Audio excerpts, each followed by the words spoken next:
Hey everyone, how's it going? Koala Superhero here with another Overwatch video. Solo queue can be a tricky beast. Overwatch is a game designed around team play, and queuing solo goes a little against that core principle of the game. However, if you are like me and play a hell of a lot of solo queue, you'll probably know what it's like to be queuing for competitive games with a team of 5 strangers, some of them already grouped into 2s and 3s, auto-locking their mains like there's no tomorrow.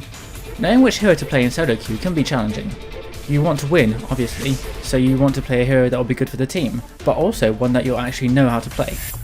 To help with this, in this video I'm going to be talking about solo queuing with Roadhog, and why he's a good hero to play or to learn for anyone wanting to up their win rate in solo queue. Before we get started, if you enjoyed this video, please hit the like button, subscribe, and click the bell icon to be notified about future videos. The first point I'd like to make is that Roadhog is the king of sustain. Ever since the buff to his Take a Breather, Roadhog has become a beast of sustain even more than he was before. Thanks to this, he can take one hell of a beating in a fight, and with the frequency at which he can heal, he can stay alive for ages if you play him at the right pace.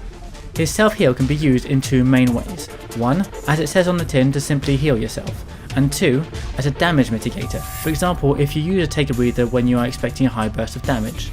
A great example is if you hear an ultimate queue, like Junkrat's Fire in the Hole, Tracer's Bombs Away, or see a Reaper Wraith bombing into Death Blossom. Take a Breather will allow you to mitigate the damage done by ultimates and instantly heal some of the damage taken at the same time, thus severely limiting the effects of most ultimates. You can push this even further and at the same time jump in front of your allies, thus protecting them whilst you're protecting yourself. Who needs a shield anyway? The second point I'd like to make is that Roadhog is a multi-purpose hero.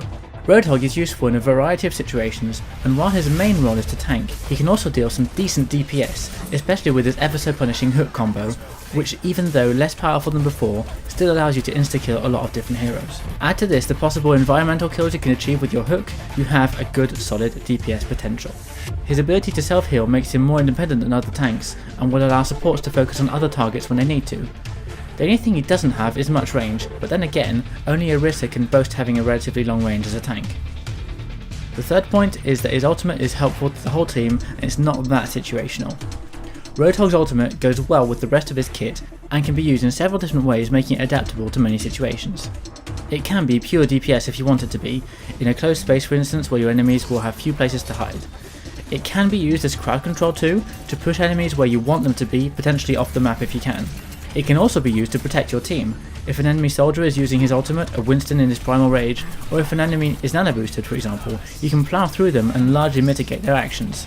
With his ultimate, Roadhog is also a great shield breaker and can help pierce through an enemy defense by using it. The options mentioned above allow your ultimate to bring value in many different situations to your team and give you some flexibility to adapt to enemy compositions. One last thing about his ultimate, it's one of, if not the only ultimate in the game which still deals headshots. The final reason that I'll talk about in this video for why Roadhog is a great choice for solo queue is simply because he works well in a lot of different team compositions. Okay, he isn't going to be diving anytime soon, but for the reasons stated earlier in this video, Roadhog can complement most team compositions, bring some value and some form of usefulness to them. So if you are more inclined to solo queue and are shopping for that one hero to pick and practice with, Roadhog is definitely a solid choice. Of course, solo queuing is a beast all to itself, and different players will find their feet with different heroes. But Roadhog is one of those heroes who will add value to most teams. You'll rarely see someone saying, "Oh no, he's picked Roadhog, what an idiot." And being as adaptable as he is, Roadhog will surely help you climb those ranks. Solo queue would merit much more than one single hero's worth of discussion, so if you enjoyed this video please let me know in the comments and I'll look to make more on the subject. With that said, that just about sums up this video. Don't forget to subscribe and click that bell icon if you found this video helpful. Thanks a lot for watching and I'll see you next time.